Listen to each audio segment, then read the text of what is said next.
Shalom, Jemaat GBI Tanjung Duren yang luar biasa, Shalom. Selamat datang kembali di podcast Walk the Talk episode yang ke-28 dengan tema Unlocking Your True Potential. Saya percaya Bapak Ibu Saudara sekalian semuanya di sini sangat antusias ya untuk mengikuti podcast kita malam hari ini. Karena hari ini kita masih menyambung apa yang disampaikan oleh Pastor Caleb minggu lalu dengan tema Attitude Determines Altitude. Nah, hari ini ada yang berbeda, saudara ya. Hari ini Pastor Caleb datang bersama dengan istrinya tercinta. Ada Kak Sari di sini. Welcome. Halo, Hai. Kak Caleb, Kak Sari. Apa kabar malam hari ini? Baik banget. Puji Tuhan, luar biasa ya. Nah, for your information, Kak Caleb ini adalah seorang trainer, bener ya Kak? Dan Kak Sari ini adalah seorang konselor. Ya, jadi yang satu berbicara tentang masa depan, yang satu masa lalu. Ya. Jadi saling melengkapi ini. Keren banget. Nah, bicara soal unlocking your true potential nih, saudara. Kalau kita bicara soal, berarti kan kita udah punya potensi ya. Kita punya potensi yang besar dan itu harus di-unlock, dibuka supaya keluar dan bisa berfungsi dengan maksimal. Ternyata potensi yang terkunci di dalam diri kita itu berkaitan erat dengan sistem kepercayaan yang kita anut. Ya, nah atau kita sebut dengan belief system, ya. Nah hari ini kita akan berbicara tentang belief system. Kenapa sih? Karena belief system itu sedikit banyak atau banyak kali ya, banyak banget kali ya, banyak banget itu ternyata mempengaruhi bagaimana seseorang itu bisa mengambil keputusan, bersikap dan berperilaku. Nah hari ini tanpa berlama-lama lagi ya saudara, Kak Sari akan menyampaikan materi yang luar biasa keren banget. Saya berharap Bapak Ibu Saudara bisa open cam juga, menyaksikan, menyimak dan menangkap baik-baik apa yang akan disampaikan. Oke Kak Sari, tanpa berlama-lama aku persilahkan. Oke. Mungkin sebelum Kak Sari aku ini dulu kali ya. Kak Caleb dulu. Oke, boleh. Gak apa ya. Aku ingat John C. Maxwell tuh pastor sekaligus gurunya para pemimpin bilang begini bro. Ya. Orang sukses itu paling tidak dia memenuhi 3 unsur dia bilang. Unsur yang pertama dia punya tujuan tuh. Dia tahu tujuan hidupnya. Yang kedua dia bilang maksimal tiap hari. Yang ketiga dia jadi manfaat buat orang lain. Nah, kenapa ada banyak orang, anak-anak Tuhan, mereka nggak signifikan hidupnya, nggak maksimal hidupnya, padahal mostly mereka tahu tujuannya. Ternyata the problem is their belief system. Gitu. Bahkan Alkitab bilang gini, kenapa sih nggak bertumbuh, bahkan berbuah lebat, firman yang datang tuh kok nggak bertumbuh dan nggak berbuah. Ternyata karena memang ada akar yang mesti dicabut supaya firman itu bisa bertumbuh. Mandek di dalam. Mandek di situ tuh ya kan. Gitu. Dan akhirnya kita dengar khotbah, dengar firman tiap minggu, ikut komsel kok bantet ya gitu ya. Ternyata belief systemnya mesti di-reprogramming, direkonstruksi ulang. That's why nggak sabar nih. That's why Kak Sari mesti sharing sama kita. So please. Iya. Please. Shalom Bapak Ibu, saudara semuanya. Senang hari ini bisa sharing ya. Kalau di slide yang kedua itu ditulis di situ, kalau kita itu dibentuk dari pengalaman masa lalu, khususnya pengalaman masa kecil. Ya, jadi Bapak Ibu Saudara. Berapapun usia kita hari ini, kita kan berbeda-beda usianya ya bro ya. Pasti kita dilahirkan, sudah pasti yang pasti itu kita dilahirkan dari orang tua ya, kedua orang tua. Kita punya ayah, ibu dan kita punya lingkungan di sekitar keluarga kita. Artinya sejak dalam kandungan dilahirkan sampai usia kita hari ini, banyak hal-hal yang kita sudah lalui, pengalaman-pengalaman di masa kecil, baik itu yang menurut kita itu bahagia, menurut kita itu sedih. Semuanya kan interpretasi dari kita masing-masing ya. Nah, untuk kita ketahui bersama, penelitian itu mengatakan dari usia 0 sampai 18 tahun untuk setiap pribadi kita yang ada dan tumbuh di dalam sebuah keluarga yang cukup dibilang cukup baik gitu ya. Maksudnya dengan kehidupan rohani yang baik gitu ya.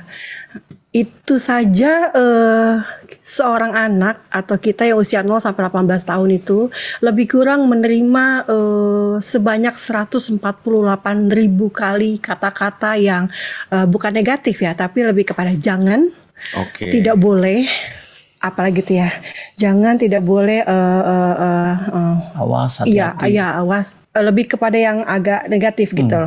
Jadi sedikit banyak itu yang jadi menghambat potensi kita. Tapi sekali lagi sebagai orang dewasa kita harus bertanggung jawab 100% atas diri kita. Jadi artinya dalam hal ini kita tidak sedang blaming orang tua dengan segala pola asuhnya mereka masing-masing.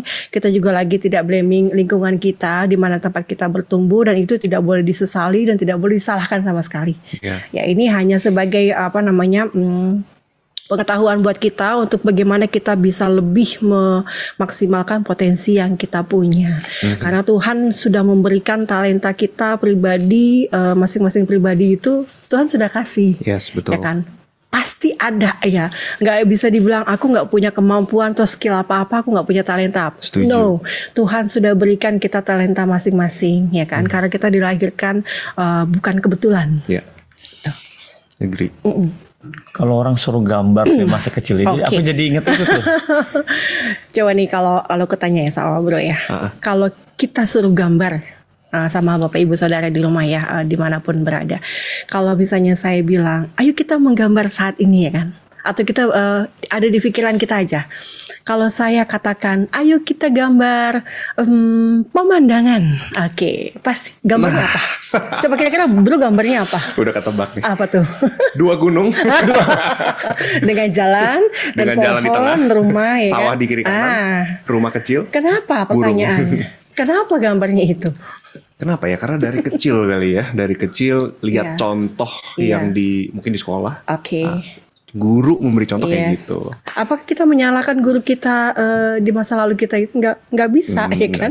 Nggak juga karena memang apa yang ada di dalam pikiran kita hari ini itu hasil daripada taburan di masa lalu oleh siapapun yang menabur ya, termasuk orang tua, guru di sekolah, lingkungan di sekitar kita. Nah dalam seminar-seminar yang kami lakukan udah banyak lah ya, banyak sekali. Jadi kalau saya bilang pada audiens, coba tolong gambar pemandangan, most of them 90%, bahkan mungkin 95%. Mereka pasti menggambarnya gunung. Kenapa? Cuma gunung yang ada dalam pikiran mereka.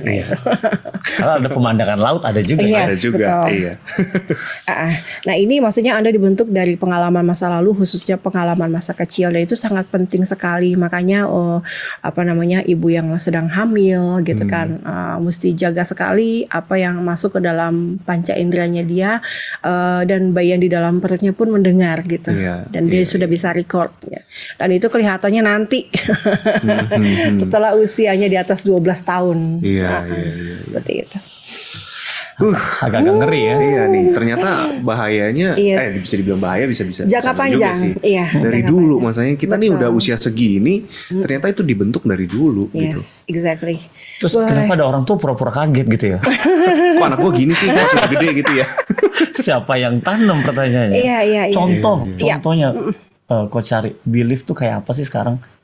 Oke, boleh slide yang selanjutnya. Ini saya tulis itu. Nah, ini contoh. Pada umumnya aja ya. Contohnya banyak sekali Bapak Ibu Saudara. Tapi ini yang pada umumnya aja nih Coach. Yang pertama contohnya ya kan. Banyak orang bilang perempuan ya, semua laki-laki sama aja. Kita beda kali ya bro. Kita beda.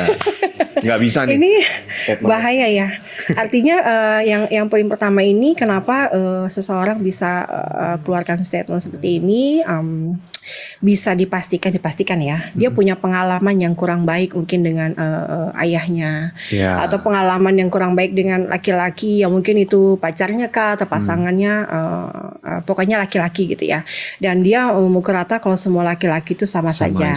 Artinya kalau dia ada di belief itu terus, itu automatically laki-laki yang mendekat juga begitu, karena di pikiran dia begitu, apa yang dia katakan itulah diri dia, itulah lingkungan dia. Itu ada dalam ayat, saya lupa ayatnya di mana itu. Jadi apa yang kita katakan tentang diri kita, ya itulah diri kita. Apa yang kita katakan tentang orang lain di lingkungan kita, lah itulah mereka gitu. Seperti self image ya, gambar diri ya. Yes. Ini. Dia ujung-ujungnya memang gambar diri gitu kan ya. Kalau beliefnya tentang diri sendiri gitu ya. Oke. Kalau beliefnya tentang diri sendiri ya kan.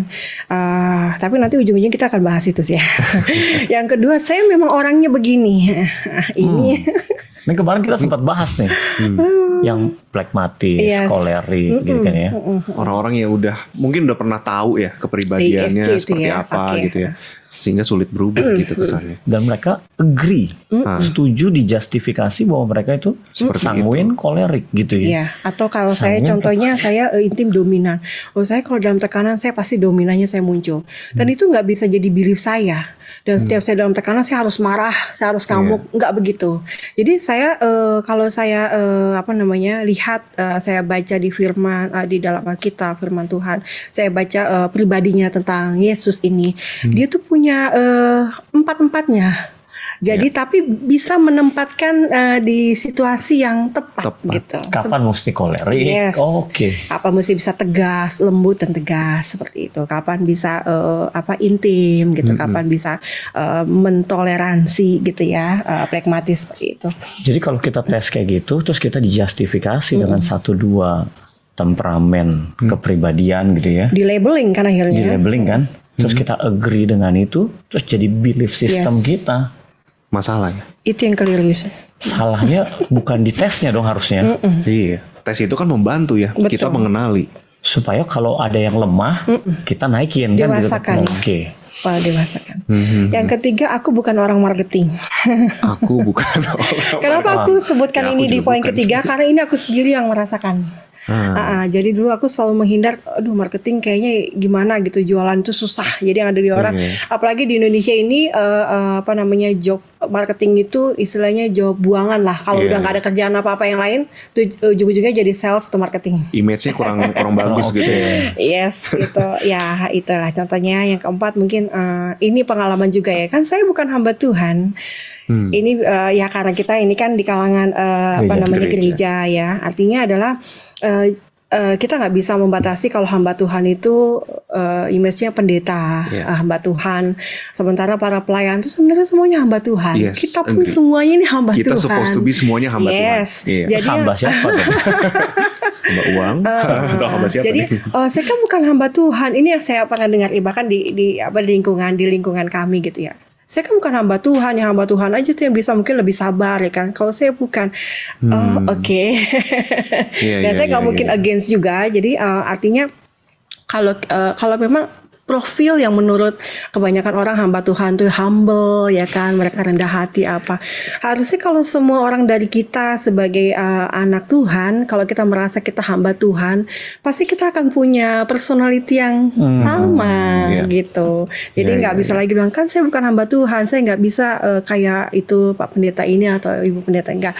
Itulah contohnya juga belief yang keliru ya, belief yang keliru. Kemudian yang poin kelima, mari kita berdoa. Gimana nih maksudnya nih? Mari kita berdoa.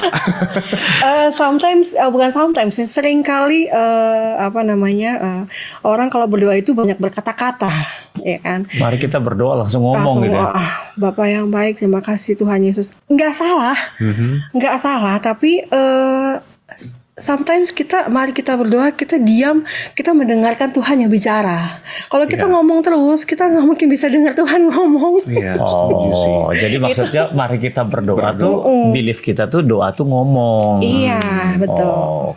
Itulah itu contoh-contohnya yang sering kali muncul ya. Kalau kita nggak ngomong, biasanya mereka bilang ini, kok nggak doa? Ayo doa.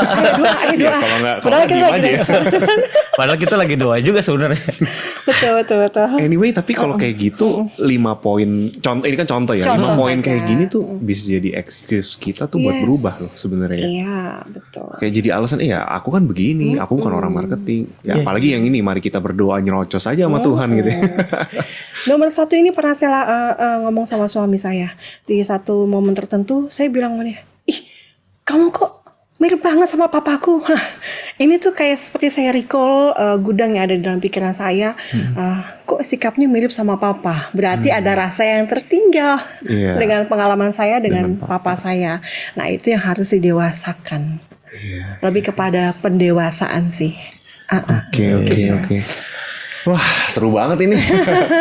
Kayak beberapa mulai kebuka gitu ya. Ternyata ya ini yang kita percayai selama ini belum tentu tuh semuanya betul. Dan kita harus cek kembali dengan firman Tuhan kan pastinya ya. Betul. Oke, nah selanjutnya kita mesti gimana nih? Oke, next mungkin kita bisa lihat slide yang selanjutnya. Ini crab itu kalau di dictionary itu apa di Wikipedia kita udah sampah ya, jelek, sampah ya, sampah atau endapan kopi. Kalau kita minum kopi yang ada serbuknya itu dia mengendap di bawah itu. Artinya kalau bisa kita tuang lagi air, kita aduk, pasti dia akan bercampur lagi sama air itu. Oke. Sisa ampas yang sebenarnya nggak oke ya. Tidak larut. Iya. Sisa atau ampas yang tidak larut. Ini kopi yang tidak larut ya, maksud istilahnya seperti itu ya. Nah ini yang bikin kita jadi punya mental block gitu loh. Mental block apa namanya, belief itu ujung-ujungnya jadi mental block. Itu berhubungan dengan kalau kita suka mendengar ada tubuh, jiwa dan roh. Itu mainnya di area jiwa tuh. Jadi kita punya mental blok mental di situ ya. Contohnya gimana? Blok mental tuh berarti maksudnya belief yang nggak memberdayakan kita, itu blok mental. Tapi mensabotase kita punya potensi. Yes, yang negatif ya. Ada blok mental yang baik juga gitu. Oke.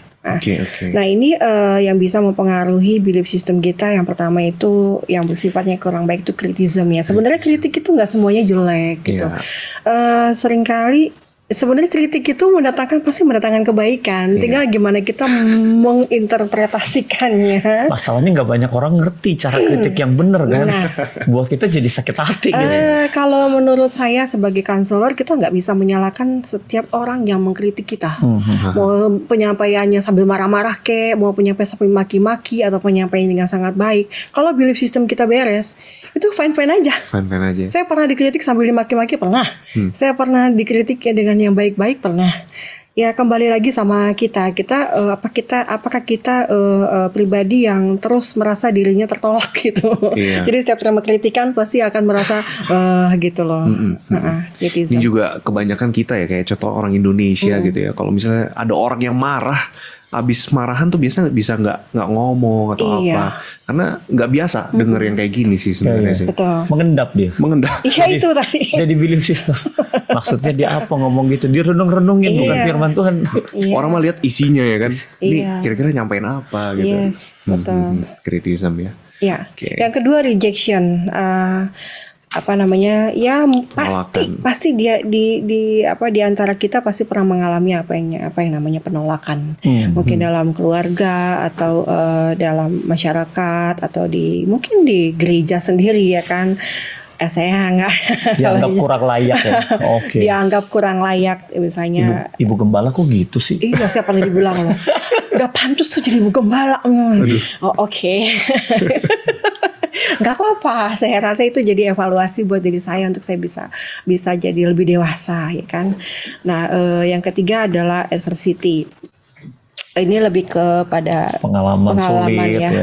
Kayak menderita, pengalaman sulit, lebih kepada self pity gitu loh. Jadi merasa kan, emang gue nggak bisa. Iya gitu. Jadi merasa dirinya malu gitu. Malu karena nggak bisa ini, malu karena nggak bisa itu. Kalau di materi gambar diri itu ada tuh yang poin keempat tuh, selalu merasa malu. Minder ya, minder, iya. Jadi merasa tidak punya capability, tidak punya kemampuan, tidak punya skill apa yang bisa seperti orang. Jadi selalu membanding-bandingkan diri sama orang lain, gitu. Prejudice lebih kepada penghakiman kali ya, Pastor ya. Dinilai orang. Lebih kepada dinilai orang, takut dinilai gitu. Jadi ini semuanya lebih kepada balik ke pribadi ya, lebih kepada gambar diri sih sebenarnya ini. Jadi ingin lakukan sesuatu tuh yang maksimal, yang kesannya yang terlihat orang pokoknya harus baik. Jadi ujung-ujungnya itu perfeksionis. Takut dinilai kurang baik, takut dihakimin sama orang gitu. Nah, itu seringkali jadi sebenarnya penghakiman itu baik adanya juga. Iya. Gitu. Tapi ya memang penghakiman itu sendiri tidak bisa merubah belief. Sebenarnya gini, teorinya adalah penghakiman atau punishment ataupun reward itu tidak bisa mengubah belief seseorang. Nah itu statementnya, nanti kita akan bahas di selanjutnya. Boleh mungkin selanjutnya nanti kalau ada yang mau bertanya mungkin saya hanya highlight, sebenarnya ini hanya highlight loh, hanya highlight. Kalau mau bahas itu panjang. Ya ini what you get in is what you get out. Oke. Kalau kita makan jengkol pasti nanti keluarnya pasti akan bau jengkol, tidak mungkin bau durian. Iya. Begitu juga yang lain-lainnya. Kalau kita mau punya attitude yang baik, kita mau punya behavior yang baik, kita harus masukkan makanan-makanan yang baik juga lewat panca indera kita. Masalahnya masa kecil itu kan kita nggak bisa sortir, Coach. Yes, betul kok. 0 sampai 5 tahun terbuka, semuanya masuk. Yes. Ini kan rumus input sama dengan output nih. Input output. Kalau komputer tuh apa ya? Garbage in, garbage out ya. Betul. Iya. Kita nggak bisa ngeluarin file yang ada di komputer tanpa kita bisa save atau itu tersave. Install. Iya, terinstall seperti itu. Jadi kalau udah pernah terinstall di masa kecil, keluar dong. Iya, nggak apa-apa. Artinya memang segala sesuatu yang terjadi di diri kita masing-masing, pribadi kita masing-masing itu nggak ada yang kebetulan. Artinya kenapa sih orang tua gue kayak begitu ya kan? Nah, kalau orang tua bisa ngomong, kenapa gue bisa punya anak kayak model kayak gitu ya kan? Itu bisa telur sama ayam gitu. Berarti Coach Ari kayak orang blaming others. Iya. Dari kecil udah diajarin. Lu jatuh, pukul. Iya, Ih, nakal nih, ini lantainya dipukul. Lantainya dipukul. Kalau orang nggak punya, ya udah jelasin minggu lalu, misalnya digendong itu, sudah ya. Sudah ya. Yang digendong, misalnya ada bayi digendong sama omanya, gitu kan. Karena oma kan saking excitingnya, dia bilang, ya lucu sekali, anak siapa sih ini? Terus dia bilang confused, lah. Iya. Orang tua saya aja nggak tahu, nanti saya nggak tahu saya anak siapa, apalagi saya. Itu identitasnya bisa.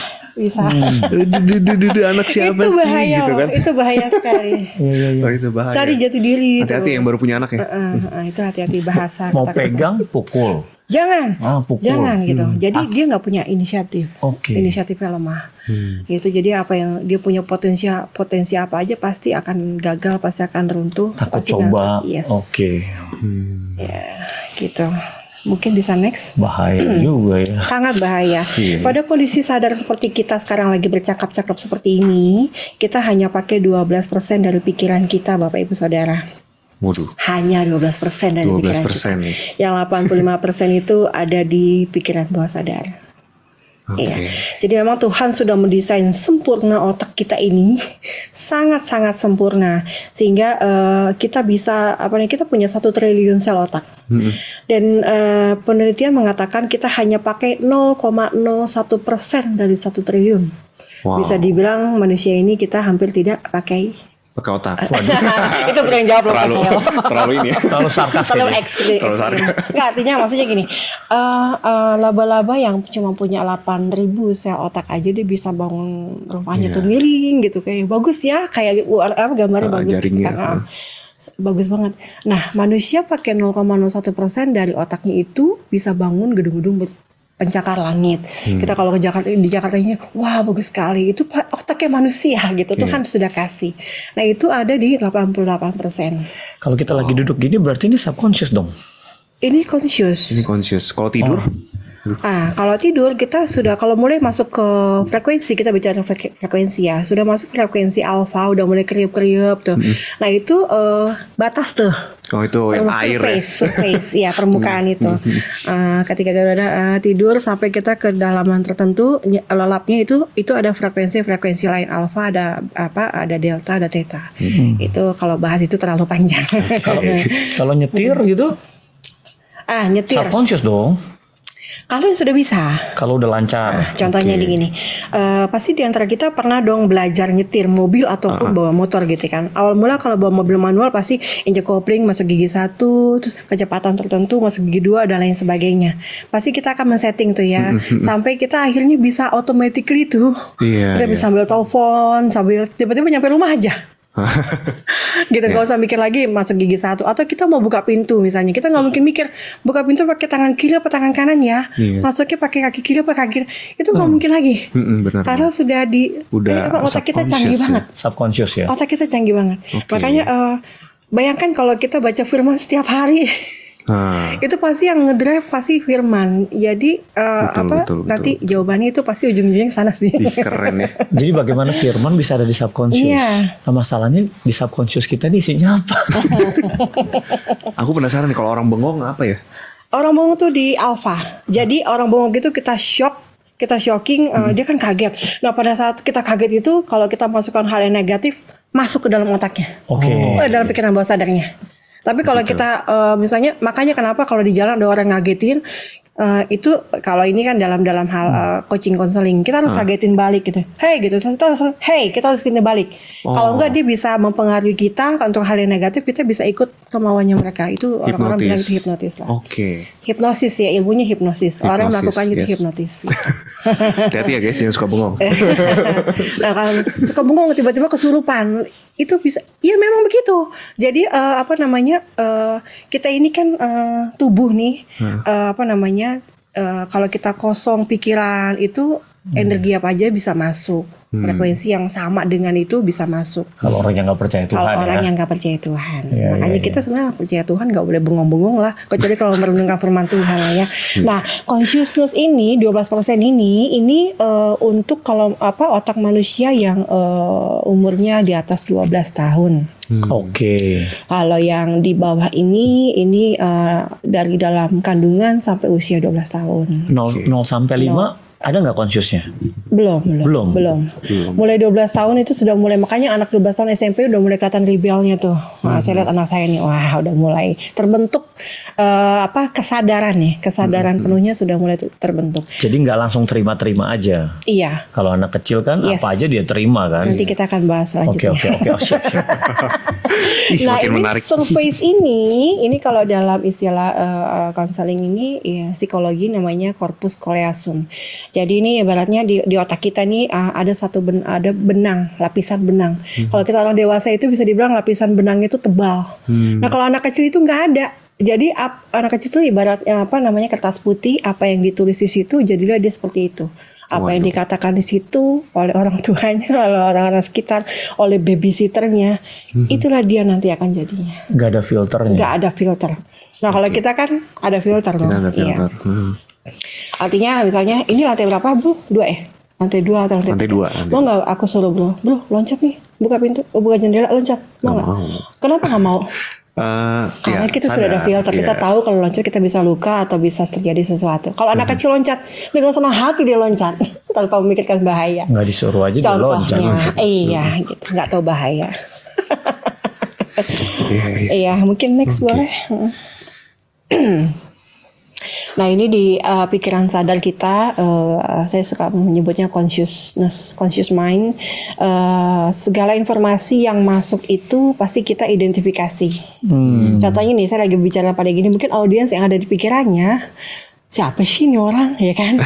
Informasi apa sih yang disampaikan? Nah itu sejatinya manusia ya. Saya pun juga begitu. Kalau misalnya siapa sih gitu, apa yang mau dia omongin. Nah informasi yang masuk ke dalam telinga kita, nah itu kita akan bandingkan. Oh saya pernah dengar ini nih yang lagi Coach Sari lagi omongin, saya pernah dengar nih. Dia akan membandingkan tuh dengan informasi yang sudah pernah masuk sebelumnya. Kemudian dianalisa. Kebenarannya gitu loh, benar nggak sih ini seperti yang pengalaman mereka yang pernah dengar, kemudian diputuskan nama mereka, oh iya benar nih kayaknya, oh iya masuk atau enggak atau gitu. Tolak atau masuk atau tolak itu. Yes gitu. Nah ini consciousness. Kita orang dewasa tuh mainnya di sini. Terlalu banyak yang dipertimbangkan ya kan. Soalnya Tuhan udah bilang baca firman ya baca aja, nggak usah lagi diidentifikasi. Penting nggak ya baca firman, terus di pengalamannya bagaimana? Bener nggak ya gitu. Kok baca firman masih merasakan hal yang nggak enak? Ya itu semuanya analisa gitu kan. Oke, sebentar. Yes. Delay bentar ya. Cari ya. Boleh. Baca firman. Kita bandingkan sama subconscious kan. Pengalaman kita nggak gini nih. Katanya Bapak sayang sama kita. Pengalaman kita enggak. Akhirnya kita putuskan tolak firman. Itu bahaya, betul. Tapi banyak yang begitu. Iya banyak. Wow. Boleh next. Berarti kalau kita mulai ngerti ini, kita udah mulai harusnya ngerti cara kerja pikiran. Oke. Iya. Good. Ya, ini critical, tadi saya bilang corpus callosum itu artinya critical factor. Nah, kalau di istilah psikologi atau di counseling itu critical factor ini lebih kepada homeostatis. Homeostatis itu disitulah equilibrium bekerja. Artinya apa tuh maksudnya homeostatis, coach? Coach, homeostatis, coach. Bahasa Indonesia, coach. Oke. Tolong sederhana, coach. Kalau kita orang dewasa seperti ini, kita punya homeostatis, artinya penolakan kita bisa melakukan penolakan, kita bisa melakukan penerimaan. Tapi kebanyakan penolakan karena kita sudah punya aku punya prinsip hidup nih, aku udah punya nilai-nilai dalam hidup aku, pokoknya begini. Jadi itu yang sometimes orang mengkritik kita yang tadi itu, mengkritik kita, jadi kita bisa menolak. Gitu. Bisa nggak sih disebut comfort zone-nya dia gitu? Yes, betul. Itu yang mau saya bilang. Homeostatis itu comfort zone. Mohon maaf ya. Equilibrium itu maksudnya ujungnya comfort zone, zona nyaman. Jadi kalau udah mulai dikritik, udah merasa zona nyamannya terganggu tuh, itu. Dia langsung self defense mechanism. Betul. Langsung tahan. Iya. Oke. Nah, ini nomor 1 kebiasaan. Kebiasaan itu apa yang kita lakukan kan terus-menerus itu akan jadi kebiasaan. Itu di subconscious ya, Coach? Di subconscious. Oke. Awalnya nih kita mau ngejak firman susah banget, tapi kalau udah sekali, 2 kali, 3 kali itu akan jadi kebiasaan dan itu kayak kita makan aja. Dan kita automatically di drive gitu ya? Iya. Oke. Automatically di drive kayak kita makan, kalau kita nggak makan lapar rasanya gitu loh. Nah, yang kedua emosi itu ada di subconscious. Oke. Emosi nggak semuanya negatif ya. Kebahagiaan gitu, sukacita itu juga sebenarnya emosi. Seringkali manusia ini emang menilai semuanya tuh kayaknya negatif aja, udah yang sebelah kiri aja seperti itu. Oke. Kemudian memori, apa yang kita terima dari masa kecil sampai hari ini tuh terekam di memori pikiran bawah sadar. Ini berarti maksudnya long term memory ya, Coach? Yes, long term memory. Artinya gini, kenapa ada banyak orang tiba-tiba sakit jantung? Saya pernah nanganin pasien saya, dia punya sakit diabetes, ternyata bukan sakit keturunan ketika diobservasi, ketika diobserv.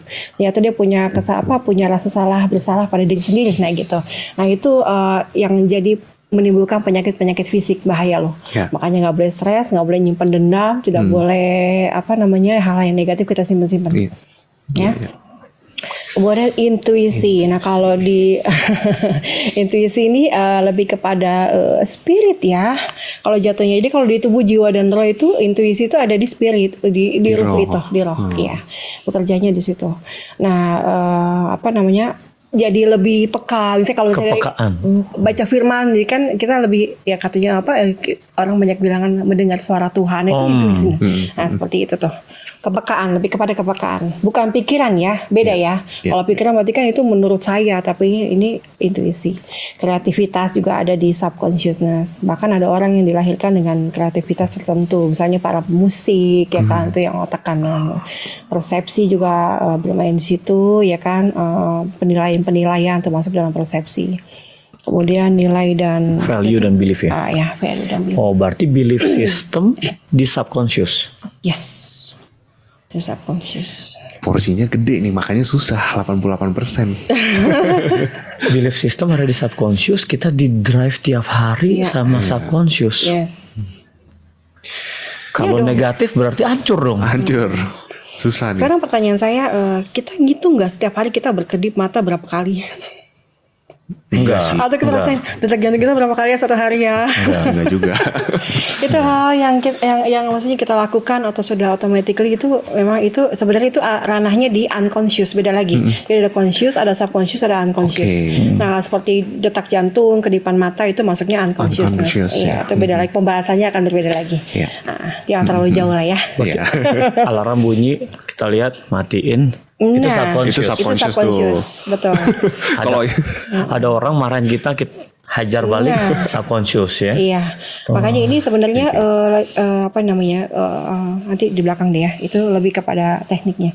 Boleh next biar cepat aja. Biasanya aku bahas ini 2 jam pembahasan sendiri. Oke, coach, nih waktu coach. Ada kubus. Ini namanya kubus perubahan ya kan. Kalau dalam transformation apa yang namanya trillion human system itu. Jadi Bapak Ibu Saudara, yang bisa kita lihat dari pribadi seseorang itu sebenarnya behaviornya. Atasnya, luarnya. Iya dong. Kita nggak bisa tahu. Aku nggak tahu bro nih lagi mengalami pergumulan apa, lagi hatinya bagaimana. Taunya lagi senyum aja, lagi bahagia. Padahal belum tentu. Kita bisa lihat behaviornya gitu. Tapi kita nggak tahu beliefnya dia ketika kita serang dia akan menyerang balik atau bagaimana gitu kan. Itu buahnya berarti. Itu buahnya. Behavior, Betul. Jadi behavior ini mempengaruhi self talk itu apa yang kita ucapkan misalnya kepada diri kita ya gitu. Ngomong sendiri ya. Ngomong sendiri, kamu cantik, kamu orang yang nggak bisa lah, kamu orang gagal, itu ngomong sendiri, itu self talk. Emosi gitu kan, terus persepsi yang tadi saya sudah jelaskan, terus kondisi atau state gitu. Jadi behavior ini perilaku itu mempengaruhi sistem berpikir. Sebenarnya tengah ini lebih kepada mind, sistem berpikir. Thinking system. Thinking system. Emotion tuh mulainya dari thinking system ya kan. Berarti kemarin attitude ada di perception ya coach? Ya, attitude tuh ada di perception. Oke, terus yang kemarin kita bahas tentang gestur mempengaruhi emosi, itu berarti behavior mempengaruhi emosi. Betul. Oke, tapi mungkin sifatnya short ya. Pendek ya. Iya. Nah, kalau belief system ini yang long term. Jadi behavior itu, jadi yang tengah-tengah ini, yang jadi gini. Kerangkanya tuh. Iya. Kalau misalnya saya bisa jelaskan, belief ini dia akan mempengaruhi pikiran kita yang tengah-tengah nih, mentalnya kita. Jadi belief system yang kita biasa orang suka bilang mindset. Nah itu tuh mindset itu sekumpulan belief system sekumpulan belief ya kan.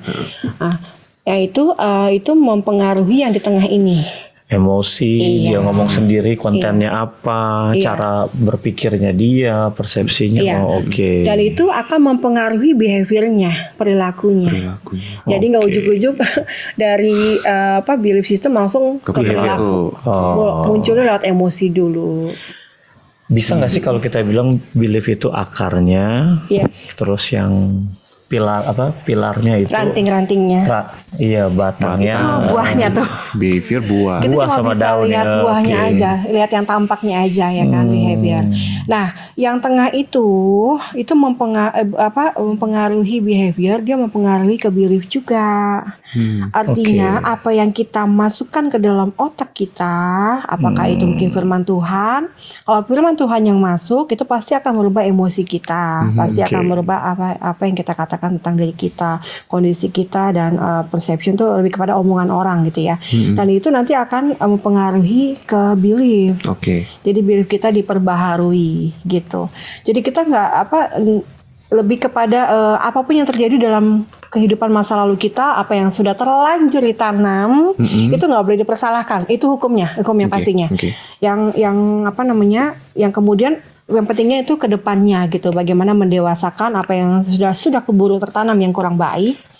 Nah, seperti itu. Berarti kalau kita mau ganti atau kita mau rekonstruksi belief systemnya, Coach Sari, berarti kita bisa dari atas, pelan-pelan dari atas ke bawah, bisa dong? Bisa. Punya disiplin dari atas behavior, bisa dong? Bisa. Atau mulai bangun self talk yang benar, gitu ya? Betul. Kelola emosi. Iya, sebenarnya yang minggu lalu Coach jelasin tuh penting banget. Walaupun tuh short, tapi kalau itu dilakukan terus-menerus, itu bisa jadi bisa jadi belief, dan itu bisa merubah behavior. Jadi kalau kemarin kita belajar attitude, itu kalau sering dilatih, belief sistemnya berubah. Yes, betul. Kalau belief sistemnya berubah, pelan-pelan behaviornya apa? Pasti, itu sudah pasti. Pasti. Dari buahnya lah kamu akan mengenal. Iya. Nah, thanks God-nya adalah kita ini anak-anak Tuhan, kita ini kalau orang bilang kita orang Kristen, ya kan? Artinya kita punya senjata pamungkas sebenarnya, yaitu firman Tuhan itu sendiri. Nah, sebenarnya kuncinya itu aja. Mau rubah belief system kita, banyak-banyak baca firman, itu automatically. Suatu hari ibu saya bilang sama saya, ya kan, kamu berubah ya? Hah? Apa yang berubah? Masa berubah jadi Wonder Woman atau apa gitu kan? Ternyata orang yang melihat buah kita tanpa kita sadari, ternyata belief saya berubah, dan orang tua saya hanya melihat behaviornya aja toh. Dia nggak melihat proses saya, mungkin saya baca firman, saya dibentuk, saya dimentor. Nah itu orang akan melihat behaviornya aja, buahnya aja. Nah itu Pokoknya orang pasti akan melihat perubahan dalam diri kita, whether itu lebih baik atau degradasi yang lebih kurang baik gitu. Oke, berarti untuk ngubah belief system yang ada di bawah itu bukan tidak mungkin ya? Oh, itu sangat mungkin. Sangat mungkin justru sangat ya. Mungkin. Puji Tuhan. Ada 4 alasan ya. Kenapa orang nggak bisa berubah? Bukan nggak bisa berubah. Yang pertama karena memang dia tidak mau berubah. Ada tipe orang yang tidak mau berubah. Tipe yang keduanya dia mau berubah tapi nggak tahu caranya. Nah, tipe yang ketiga dia tahu caranya tapi emang dia nggak mau berubah. Kalau yang pertama memang dia nggak mau berubah, dia nggak tahu, dia nggak mau berubah lah, pokoknya itu udah yang paling inilah yang worstnya. Yang keempat itu dia tahu caranya dan dia mau berubah, gitu. Oke. Kasih tahu caranya dong, Coach. Gimana maksudnya? Reprogrammingnya gimana tuh? Iya nih, kita pengen tahu banget nih. Nah, langsung nih. Boleh, Ya kan? Ini yang cepat aja. Sederhana nih ya? Ya, sederhana. Oke. Siapa yang memasang ya? Kalau misalnya kita di gereja, kalau yang ngomong jangan bilang hamba Tuhan lagi ya, karena kita semua hamba Tuhan. Ini harus disamakan persepsinya. Siapa yang masang? Misalnya ya memang Tuhan percayakan pendeta ya kan? Pastor ya kan? Atau gitu. Kalau pastor yang ngomong kayaknya udah benar adanya, padahal belum tentu, bro. Tapi itu sangat mempengaruhi. Karena kita lebih kepada figur. Siapa yang ngomong nih? Orang tua. Kalau orang tua kita ngomong sesuatu yang jelek sama kita, itu pasti masuk dalam hati. Langsung sedih, nangis. Coba kita lagi jalan yang ngomong misalnya tuh abang ojek apa abang beca, bodo amat, gue nggak kenal. Itu nggak langsung masuk ke dalam pikiran bawah sadar kita. Ini siapa yang memasang itu penting. Oke. Whether it's good or bad, pokoknya itu penting gitu. Siapa yang jadi figur kita ya? Iya betul. Makanya hati-hati, kita idolakan gereja, siapa. Pengajaran penting ya. Gitu. Nah, bagaimana tinggi emosinya waktu ngomong yang misalnya negatif, emosinya kalau tinggi itu bisa langsung masuk ke dalam pikiran bawah sadar. Kayak misalnya suami saya bilang sayang, itu emosinya baik kan? Itu masuk ke dalam pikiran bawah sadar saya. Gitu. Apa nih yang masuk? Maunya apa nih gitu. Kalau itu mungkin ada keliru Apalagi kalau ngomong sayangnya sambil transfer ya saya. Kemudian siapa yang pasang, kemudian seberapa tinggi emosinya atau intonasi cara dia berbicara, kemudian seberapa sering diterima. Kalau setiap hari suami saya bilang sayang, kamu cantik kayak gitu-gitu, itu jadi bikin gambar diri saya juga pulih, terus belief system saya juga diperbaharui. Tapi tetap kita harus baca firman. Oke, berarti kalau baca firman Tuhan yang ngomong. Iya dong. Siapa yang pasang? Betul. Tuhan yang pasang. Kalau baca firman Tuhan, kapan waktu terbaik Coach supaya intensitas emosi atau di pikirannya tuh pas gitu. Ya, jadi kalau masih jam-jam segini masih oke lah. Mungkin kita udah jam 9 malam tuh udah mulai menurun tuh. Kesadaran Iya, kesadaran kita udah mulai menurun. Makanya saya melarang nih untuk anak-anak bina saya kalau berkomunikasi di atas jam 9 malam. Dengan lawan jenis. Anak muda ya di atas jam 9 malam dengan lawan jenis. Karena itu akan sangat bahaya. Di situ areanya kesadaran kita menurun. Gitu. Nah itu. Nah kemudian yang kedua, sebelum jam 9 pagi, tadi kan jam 9 malam. Sebelum jam 9 pagi jangan berkata-kata yang negatif. Makanya ada orang yang ngalamin hal yang gak enak di pagi hari itu kayaknya the whole day dia kayak gue sial banget hari ini, padahal enggak. It's only in your mind, cuma ada di pikiran dia doang. Dan dia sendiri yang menciptakan hal itu. Oke, berarti di jam-jam tertentu saat orang mau tidur atau saat baru bangun tidur, itu pikirannya sangat siap banget untuk reprogram. Makanya ada yang namanya saat teduh, doa malam. Itu kayak bener-bener benar-benar kayak close banget sama Tuhan gitu. Tambah lagi pakai musik instrumen, pas baca nangis. Cepet tuh ya. Iya betul. Makanya jangan telepon dengan lawan jenis yang masih pacaran ya, maksudnya di atas jam 9 malam. Aduh, itu bahaya banget. Bukannya ngomong sama Tuhan, ngomong sama. Iya, apalagi belum dewasa ya. Iya betul. Berbahaya. Oke. Mungkin yang slide yang terakhir itu. Nah, ini boleh bantu coach. Oke. Permanen utuh pribadi. Yap. Karena belief system itu waktu kita reprogram ya. Kalau kita lihat tadi siapa yang pasang, seberapa tinggi intensitas emosinya, terus seberapa sering kita terima. lambat laun itu akan jadi permanen, gitu. Dan waktu jadi permanen, bukan cuma permanen, tapi dia utuh. Karena belief system ada di 3 hal ini nih. Contoh misalkan, saya nggak bisa, saya pasti. Nah kata pasti, nggak bisa, nggak mungkin, itu bicara soal permanen. Nah jadi kalau ada orang, gue tuh nggak mungkin, itu udah bahasa subconscious tuh ya, itu bahasa belief system. Kalau kita reprogram, itu akan jadi permanen yang baru. Dan itu biasanya kalau orang bilang, semua laki-laki, orang Kristen. Ditiban ya, maksudnya ditiban ya. Ditiban. Nah, kalau kita lihat bahasa belief system yang kedua tuh biasanya mereka pakai kata semua, sama aja. Selalu. Kamu tuh ya selalu permanen begitu, ya kan ya. Generalisasi. Betul. Nah, generalisasi. Nah, itu bahasa-bahasa belief system tuh. Gitu. Nah, yang terakhir yang ketiga tuh ya itu utuh pribadi. Gue emang orangnya gue. Nah tapi kalau seandainya bisa direprogram, jadi permanen, jadi utuh, jadi pribadi, tapi itu bagus, pasti powerful. Makanya aku bilang anak Tuhan berhasil itu takdir, bukan nasib. Karena harus dibuat jadi permanen, pribadi, utuh. Utuhnya mana? Pasti berhasil. Permanennya pasti berhasil. Pribadinya anak Tuhan. Kalau kita ngerti anak Tuhan pasti berhasil, itu belief system yang modalnya kuat banget. Gitu. Iya. Boleh mungkin kalau ada yang mau nanya, biar bisa nanti penjelasannya sambil menjawab pertanyaan. Wow. Thank you banget ya Kak Kaleb, Kak Sari. Keren banget nih. Udah langsung ada yang nanya nih. Boleh. Mungkin udah dipendem kali. Oke, aku langsung bacain aja. Shalom Kak Sari, bagaimana membuka pikiran yang selalu membatasi potensi diri dengan berpikir saya tidak mampu lagi untuk mempelajari hal baru karena kapasitas otak saya sudah mentok atau penuh. Nah, apakah ada tipsnya Kak?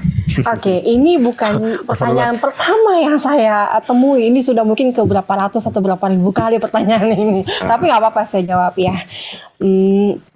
Sebenarnya kalau kita bilang kapasitas otak saya sudah penuh, orang banyak bilang, aku udah overload nih, overload. Apanya overload? Otakku tuh canggih, 1 triliun sel otak. Nggak mungkin overload.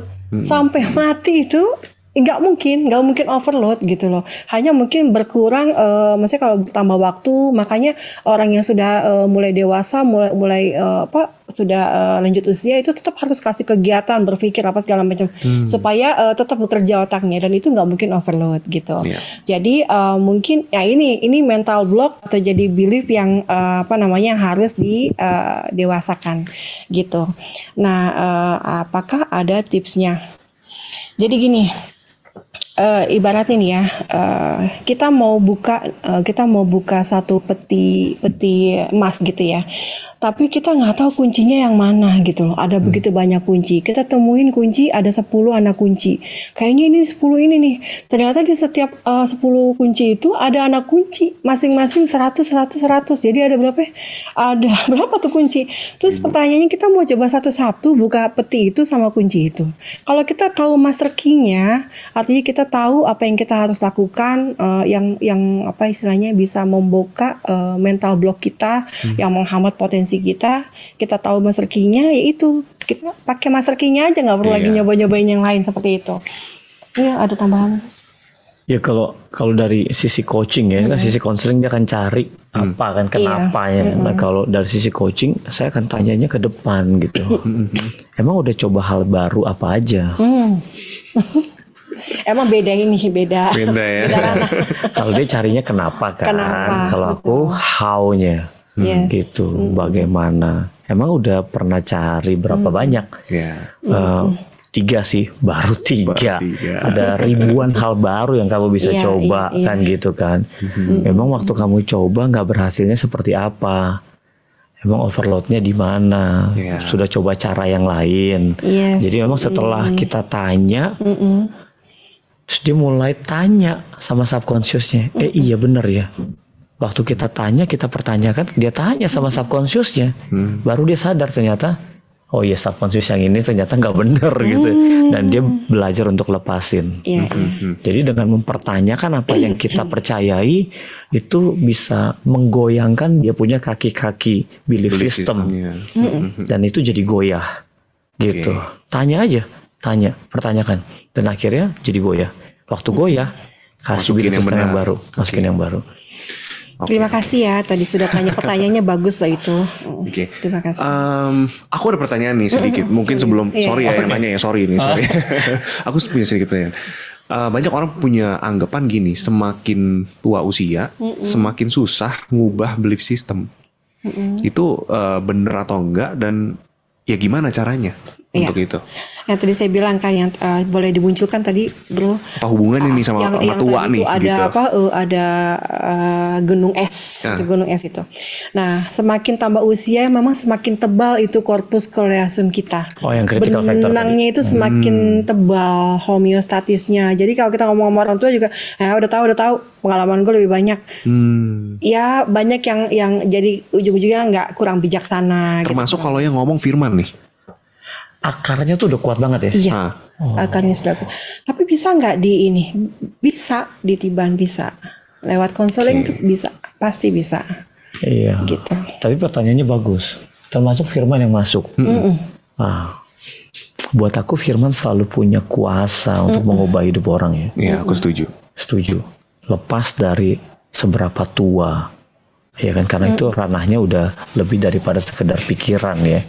Itu kekuatan kuasa Tuhan untuk mengubah hidup seseorang lewat firman ya. Jadi ya kuncinya kalau baca firman dengan cara yang tadi, metode yang tadi itu ya, nggak mungkin berubah. Ya? Pasti berubah. Bukan nggak mungkin lagi, pasti berubah ya kan. Gitu. Ya. Dan saya sudah buktikan sendiri, dulu hidupnya kurang benar, dulu hidupnya nggak benar, bahkan dulu hidupnya bukan dalam Tuhan saya. Jadi waktu ketemu Tuhan, banyak sekali yang diubahkan gitu. Oke, udah menjawab nih. Kita kembali ke pertanyaan dari jemaat. Apakah subconscious memiliki pengertian sama dengan refleks? Kemudian apakah subconscious itu bisa dibentuk? Refleks itu tadi lebih kepada kebiasaan ya, kebiasaan refleks gitu. Otomatis ya. Otomatis. Kemudian. Tapi benar berarti refleks adanya di subconscious ya. Betul. Refleks kita adanya di subconscious. Yang tadinya mungkin kalau ditampar orang kita tampar balik. Tampar orang terus mulai gini, nggak nyampe pipinya, tampar lagi kita mulai nangis. Tuhan Yesus, mulai nangis, tampar lagi kita bawain dia martabak. Itu bisa dibentuk subconscious gitu. Iya. Cara bentuknya yang tadi tuh ya. Iya. Siapa yang pasang, seberapa tinggi. Oke. Ya seperti udah di mapping sih sebenarnya, ini caranya gimana ya, kita udah terbantu sih dengan pemaparan tadi gitu. Gimana caranya? Aku jadi penasaran nih. Kalau misalnya tadi kan ada 4 ya kriteria orang yang mau berubah tuh. Kalau kita ngadepin yang pertama nih, yang memang dari dalamnya itu dia sebenarnya belum mau berubah, tapi kita sebagai saudara seiman yang baik, kita berharap teman kita ini berubah, kan kita ini berubah. Nah, tadi kan kita salah satunya ya ubah dari behavior kan, dari atas ke bawah, ke belief. Gimana ya caranya ya gitu. Sedangkan dia dari sistem dia sendiri, dia tidak mau loh untuk berubah. Itu gimana ya? Ya, yang pertama kita nggak bisa maksa orang buat berubah. Yang pasti kalau kita mau, ini aku lakukan di anak-anak binaku juga ya kan. Kami juga jadi mentor buat anak-anak bina kami juga. Ada pasien-pasienku juga ya kan. Banyak orang memang sejatinya nggak mau berubah kalau karena dia sudah punya beliefnya masing-masing yang sudah tertanam, yang sudah nggak mungkin bisa digoyahkan gitu. Tapi ya yang bisa kita lakukan adalah kalau kita mau dia berubah ya kita harus intensitasnya kita mesti lebih sering sama orang itu. Ya kita mesti kasih kita mau dia berubah, kita mesti lakukan hal itu yang dia mau berubah gitu. Oke. Jadi kayak ada kasih model dong. Kasih model. Lebih kepada kasih model gitu. Bisa cepat, bisa lambat. Iya, nggak ada yang tahu sih ya. Iya. Shockingnya bisa gini nih, bro. Kalau aku lihat ya, kita udah ngomongin nggak berubah. Dia punya critical factornya, akhirnya kebuka. Waktu tiba-tiba karena dia nggak berubah, keadaan, pam, masalah besar datang, pam, dia kena sesuatu lah ya. Kena kan, baru shock kan, baru kebuka. Ya. Tadinya kan ketutup rapat kan. Iya. Pas kebuka, baru bisa ngomong sama orang kalau udah, Pak mau terima Tuhan Yesus, Pak mau bertobat. Nah kan, tapi masa mau tunggu begitu ya kan? Iya, jangan. Iya nggak bisa paksa. Ya, cuma kadang-kadang keadaan buat shocking akhirnya baru kebuka. Makanya bisa cepat, bisa lambat. Waktu itu kalau saya nggak hampir mati, mungkin saya nggak mau kenal Tuhan. Mesti dikasih begitu dulu. Kadang Tuhan juga izinin ya yang kayak gini demi keselamatan kita loh kadang-kadang ya. Berarti. Bukan Tuhan yang lakukan ya? Iya bukan Tuhan yang lakukan betul. Tapi Tuhan ya karena dia baik sama kita diizinin. Itu supaya kita berubah. Wah nice. Oke, ini ada pertanyaan lagi nih. Shalom Kak, tadi disebutkan bahwa jam 9 malam ke atas sudah bahaya untuk komunikasi dengan lawan jenis karena kesadaran mulai turun. Lalu kegiatan apa yang lebih baik dilakukan? Karena banyak anak muda yang biasa main game sampai tengah malam, nongkrong sampai tengah malam. Kegiatan-kegiatan tersebut berdampak negatif karena dilakukan di atas jam 9 kah? Oke. Nah, bukan berarti nggak boleh kumpul sama teman-teman, ya kan? Artinya kan nggak setiap hari juga kan kamu ngumpul. Nggak tiap hari juga kan nongkrong dan memang nggak boleh eksklusif, intinya begitu. Hampir di tongkrongan juga kali ya. Pilih tongkrongannya juga. Pilih tongkrongannya, pilih komunitasnya, kemudian nggak boleh eksklusif dengan lawan jenis. Artinya berduaan. Ya kalau ya harus yang ada teman-teman yang lain dan harus di tempat publik seperti itu. Nah kalau ini komunikasi di atas jam 9 malam, telepon-teleponan di kamar, itu pengalaman saya juga ya kan. Jadi kurang baik gitu. Itu segala sesuatu bisa terjadi masuk ke dalam pikiran ya kan. Mungkin ini kalau yang tujuannya nggak jelas kali ya. Iya. Kalau misalnya di atas jam 9 ada sesuatu yang perlu dibahas, urgent atau apa ya mungkin. Tapi sometimes awalnya begitu belum tahu ujung-ujungnya juga. Ujungnya modus. Ujungnya modus gitu. Tahu lah. Jadi bukannya nggak boleh ya. Kakak nggak boleh ngumpul, bukannya nggak boleh nongkrong. Monggo silakan. Tapi ya memang harus pilih-pilih lingkungannya karena kita pasti akan bisa terus masuk ke situ ya. Nah, memang biasanya kan kalau seandainya komunikasinya terlalu berat dibahas malam gitu ya, kesadaran kan menurun, emosi naik kan. Harusnya nggak ribut jadi ribut. Ya bisa sih. Karena kesadarannya menurun. Seperti contohnya kalau misalnya saya sharing dengan couple nih, pasangan gitu kan. Jangan ibu-ibu jangan ngomongin uang sama suami kalau tengah malam. Kalian pasti bisa ribut. Udah lagi capek ya kan, udah mesti take a rest, ngomongin masalah duit. Perempuan kan gitu, segalanya diomongin, mau kucing tetangga, mau apa semuanya diomongin perempuan. Ya apa yang diinget ya pokoknya lah ngomong gitu. Mending denger lagu rohani dong. Aktivitas apa? Denger lagu rohani. Renungin firman. Baca buku. Walaupun kedengarannya klise, tapi ya itulah. Kalau mau berubah. Tapi barengan baca buku ya berdua. Nggak boleh juga ya, jangan ya. Jangan. Modus juga ujung-ujungnya. Gimana sih ini? Apakah ada bahasa atau sesuatu yang sifatnya dapat membangun atau merekonstruk? Gimana sebelumnya? Oke, sebenarnya kita sebagai pribadi penting untuk mengetahui kita punya belief system apa. Karena belief system itu semuanya sebenarnya baik, bro. Kalau kita nggak punya belief system, kita nggak punya blocking mental, orang mau suruh kita lakukan apa aja kita pasti ngikut. Jadi kayak orang yang istilahnya sakit jiwa kan nggak mungkin ikut aja terus kemana, udah kayak nggak punya pikiran sadarnya gitu loh. Jadi penting kiranya kita mengetahui kita punya belief system apa yang keliru ya.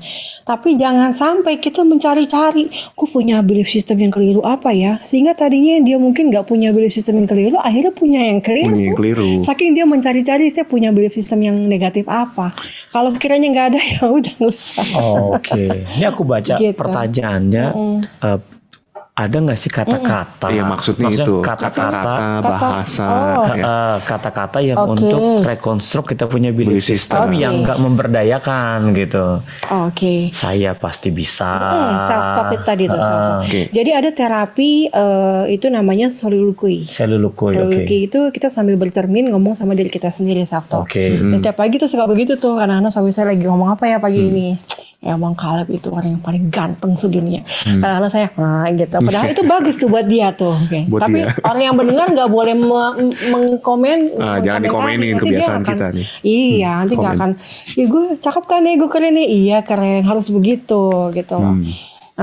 Ya itu apa self talk ya. Pasti kata-katanya harus positif. Nggak boleh pakai negative words kan. Yes. Oke, saya nggak curang. Enggak dong.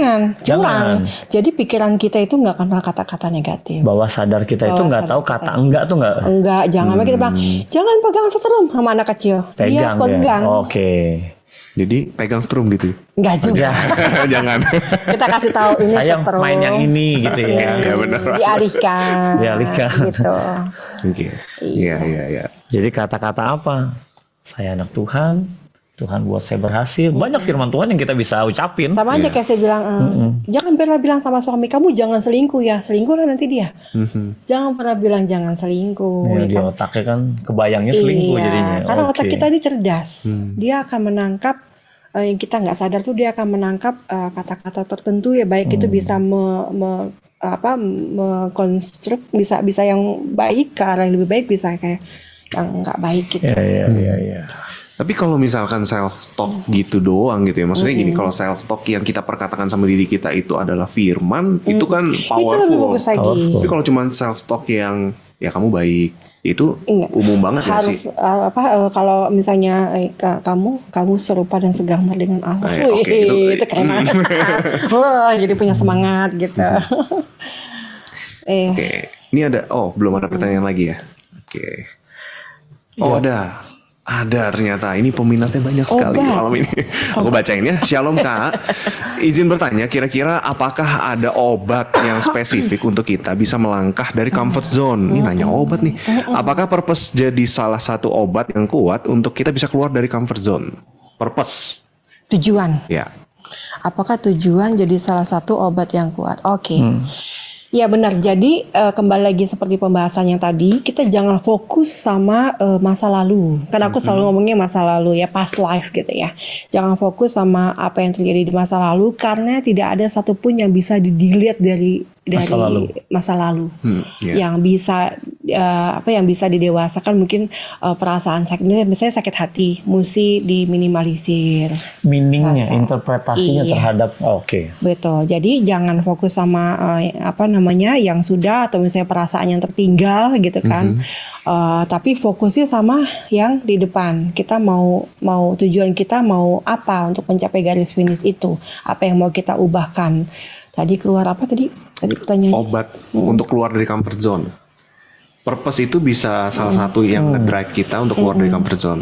Yes, memang itu sebenarnya udah menjawab sih. Kita punya tujuan itu kita bisa keluar dari comfort zone. Padahal buat aku ya bro, berhasil itu bukan menikmati kenyamanan loh. Betul. Kadang-kadang orang pikir gue mau sukses, kenapa? Biar nyaman. Gue mau dapat nyaman. Padahal berhasil itu melepaskan kenyamanan loh. Jadi kalau dia bilang gue punya purpose, ya udah berarti siap hidup tidak nyaman kan. Cuma kadang-kadang ya karena belief itulah, kalau berhasil itu artinya punya mobil lebih bagus, punya rumah lebih, semuanya buat jadi nyaman. Akhirnya belief kita tuh berhasil itu hidup nyaman gitu. Nah, pertanyaan ini kira-kira apakah ada obat yang spesifik? Oke, kakak yang bertanya, siapapun pasti punya teman-teman dekat, pasti punya komunitas. Obat yang paling manjur adalah dari orang-orang terdekat.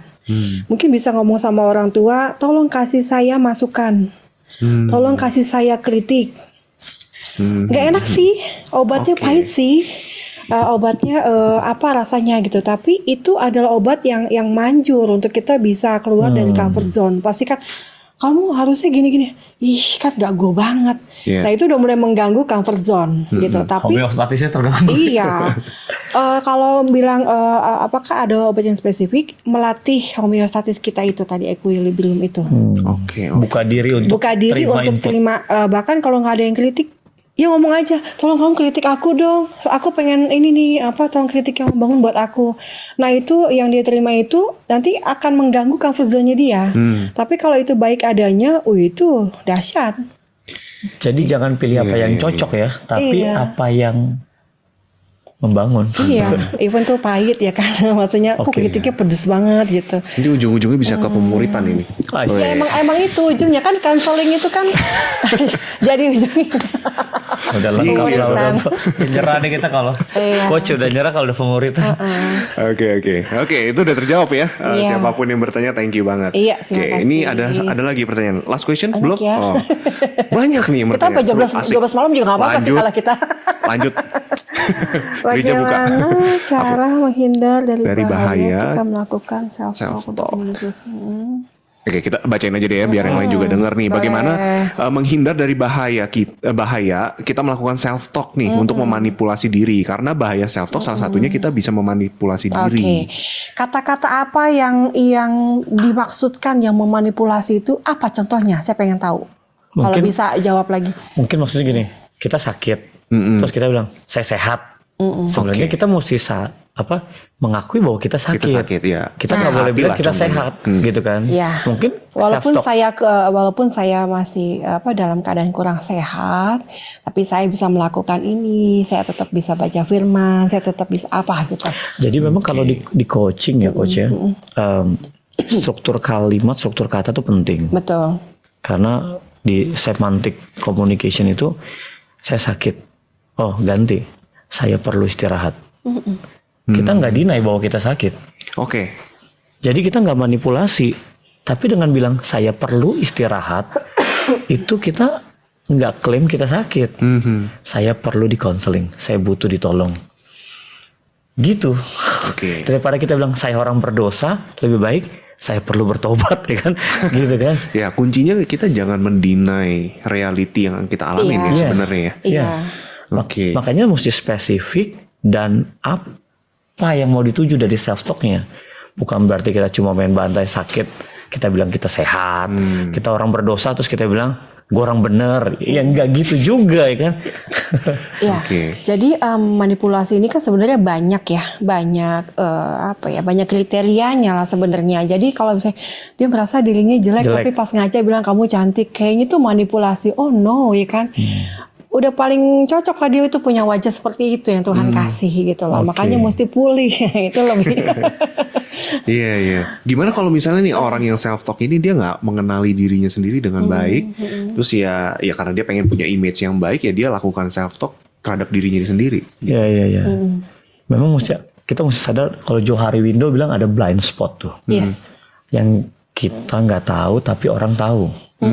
Kalau yang kita nggak tahu orang nggak tahu ya udah deh ya. Kalau alam ya Tuhan tahu lah ya. Tuhan terima kita apa adanya ya. Tapi apa yang kita nggak tahu, tapi kalau orang tahu ya coach, ya tadi coach Ari bilang, please let me know gitu, please tell me, supaya oh iya kalau menurut dia gue begitu, gue perlu dandan lebih baik, gue perlu perbaiki penampilan. Sebenarnya dia cantik loh, cuma karena dandannya aja nggak rapi gitu, jadi nggak menarik penampilannya kan. Oh iya saya perlu perbaiki penampilan. Kalau dia potong rapi, grooming, cantik, mana ada Tuhan ciptain orang jelek, jahat dong Tuhan ya. Sebenarnya kata-kata memanipulasi ini sebenarnya blocking mental juga. Belum tentu dia begitu ya, maksudnya ini sebenarnya termasuk yang blocking kata-kata dalam blocking mental gitu. Jadi gini, intinya adalah coaching perlu, tapi harus istilahnya kalau kita mau menanam benih yang baru di sebidang tanah, kita mesti cabut dulu tuh rumput-rumput ilalangnya. Artinya apa yang nanti kita akan tabur itu pasti akan tumbuh dengan baik gitu. Selama itu masih ada pasti bisa gugur atau ya kurang baik pertumbuhannya gitu. Coaching obat. Tapi kalau bicara soal belief system, diagnosa ya. Diagnosa. Jadi diagnosanya apa, obatnya. Obatnya apa, asik banget nih. Oke, kita punya last question di sini.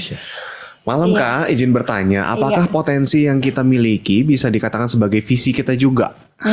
Potensi yang kita miliki, apakah itu visi kita juga? Oke. Gimana tuh? Ya potensi jelas beda sama visi ya. Beda sih secara arti. Ya kan. Visi apa yang Tuhan mau kita genapi kan, visi. Potensi provisionnya toolsnya yang Tuhan kasih supaya kita sampai ke visi. Nah seringkali ada banyak orang puas waktu orang bilang, ya lu punya potensi ya. Nothing. Karena potensi ya mesti dikeluarin, mesti dilatih, baru jadi kompetensi. Kompetensi lah yang bisa untuk sampai ke visi. Ujung-ujungnya tetap sampai ke visi harusnya ya. Harus ke visi. Tapi kalau dia puas sama gue punya potensi, enggak gitu. Karena potensi itu belum apa-apa. Potensi tsunami, ya belum tsunami. Baru potensi. Potensi gempa. Nggak ada yang terjadi ya kan. Gitu. Potensi belum tentu ya. Belum tentu terjadi. Betul. Tapi mengembangkan potensi yang Tuhan kasih ya pasti sampai ke visi. Gitu. Ya cukup menjawab ya soal kalau kita bahas visi lagi, wah beneran jam 12 kita. Itu beda pembahasan. Tapi aku berasa sangat full sekali ya, diberkati dan ya banyak yang dibukain dan terjawab lah gitu. Thank you banget buat Kak Hari dan Kak Kaleb ya. Sama-sama Bro Ezra. Nah sebelum itu aku mau kasih kesempatan buat gembala kita, ada Om Agus nih. Ada. Shalom. Mungkin boleh sampaikan sesuatu buat kita semua. Ya, shalom. Shalom Om Agus. Kaleb sama Ibu. Iya. Nah, ya saya nggak komen banyak, cuma thank you aja. Ya rasanya ini pembicaraannya udah banyak, sudah pertanyaannya juga udah mendalam sekali saya lihat. Jadi kayaknya perlu semua kita yang dengar mungkin perlu mengingatkan juga. Ya kalau enggak akhirnya juga semua akan terlupakan begitu cepat karena sesuatu yang perlu harus direnungkan kembali dulu supaya bisa diterapkan sekali. Ya, thank you. Tapi anyway, thank you banget. Ya, banyak mungkin sesuatu yang banyak hal yang baru juga buat banyak orang. Tapi saya percaya kita perlu diberkati lah malam hari. Ya. Anyway, semua juga kita di sini saya harap semua kita boleh belajar lebih banyak lagi. Yes. Thank you Om Agus. Thank you juga buat seluruh pendengar, jemaat-jemaat yang sudah mendengarkan, bahkan yang sudah menyampaikan pertanyaan. Thank you banget untuk keaktifan kita semua. Iya, kita sudah ada di penghujung acara nih. Nah, sebelum kita tutup, boleh ya aku dengar closing statement dari Kak Sari sama Kak Kaleb juga deh sebagai pelengkap nih, mantap nih. Silakan. Kalau dari aku, ini bisa jadi nilai yang baru untuk belief kita, ya. Artinya kita sebagai anak Tuhan, kita ditakdirkan untuk sukses. Apapun potensi yang kita punya, kita yakini. Bicara dengan belief kita, maksudnya bicara dengan diri kita, kalau kita anak Tuhan, kita ditakdirkan untuk sukses dengan potensi atau kemampuan atau talenta yang Tuhan sudah berikan sama kita. Mungkin itu bisa jadi belief yang baru ya, sehingga lebih memaksimalkan potensi kita masing-masing. Amin. Aku ya. Kalau aku sampein sama Bapak Ibu Saudara teman-teman gini, kamu tidak sehebat yang kamu pikir. Kamu jauh lebih hebat. Gitu. Ya, Alkitab yang ngomong. Gitu. Jadi kalau kita merasa sudah hebat, enggak, kita jauh lebih hebat. Kalau kita belum merasa hebat hari ini, kita jauh lebih hebat. Kita cuma perlu pertanyakan apa yang kita percayai hari ini. Dan kalau kita sadar behavior kehidupan kita belum signifikan hari ini, berarti ada belief yang kita perlu ganti. Cepat sadari dan cepat rekonstruksi dengan firman Tuhan. Amin. Oke, boleh kasih applause. Saudara-saudara sekalian kasih reaction, kasih hati, kasih jempol ya. Aku mau ngucapin thank you banget buat Kak Sari, Kak Kaleb ya udah berbagi banyak hal sama kita semua. Saudara sekalian semuanya, kita akan tutup. Kita sama-sama akan berdoa, lalu kita terima doa berkat dari gembala kita. Mari kita berdoa. Tuhan Yesus yang baik, terima kasih Bapa buat malam hari ini. Kami boleh menerima Tuhan banyak hal tentang belief system Tuhan. Kami percaya Tuhan kalau kami mau diubahkan ada hal-hal yang di-unlock dari hidup kami Tuhan, kami percaya sesuatu yang harus kami ubah itu adalah belief system kami Tuhan. Hal-hal yang tidak baik, belief system yang salah Tuhan. Kami percaya kami harus ubah itu Tuhan. Kami tahu kami tidak bisa mengubah itu sendiri Tuhan. Kami butuh firman Tuhan, kami butuh pribadi Tuhan sendiri untuk mengubahkan hidup kami Tuhan. Kami serahkan hidup kami ke dalam tangan-Mu, biarlah Tuhan yang membentuk, menenun seluruh kehidupan kami, supaya kami boleh jadi sempurna seperti apa yang Kau ingin itu Tuhan. Dan kami boleh melakukan apa yang jadi kehendak Tuhan di dalam hidup kami. Terima kasih Tuhan Yesus, kami juga memberkati buat Kak Sari dan Kak Kaleb Tuhan, yang malam hari ini boleh membagikan kepada setiap kami, Engkau berkati berlimpah Tuhan Yesus. Setiap apapun yang mereka lakukan, pelayanan mereka, pekerjaan mereka, bahkan orang-orang yang mereka latih, mereka temui Tuhan, juga boleh merasakan dampak dari kehidupan mereka Tuhan. Terima kasih Engkau memberkati juga keluarganya dan kesehatannya Tuhan. Terima kasih Bapa, sebentar Tuhan kalau kami akan berpisah, kami akan menerima berkat yang terbaik daripada Tuhan. Apa kiranya berkat-Mu Tuhan boleh tercurah atas kami, Ya Tuhan. kami semua boleh memenuhi rencana-Mu dalam hidup kami, dan kami semua percaya Kau sudah sediakan yang terbaik. Amin. Baik itu sudah Kau beri Ya Tuhan. setiap hari. Tapi terima itu, teguhkan itu dalam hidup kami. Di dalam nama Yesus. Dalam nama Yesus. Amin. Amin. Amin. God bless you semuanya saudara. Tuhan memberkati. Bapak Selamat Ibu malam. Saudara. Tuhan berkati.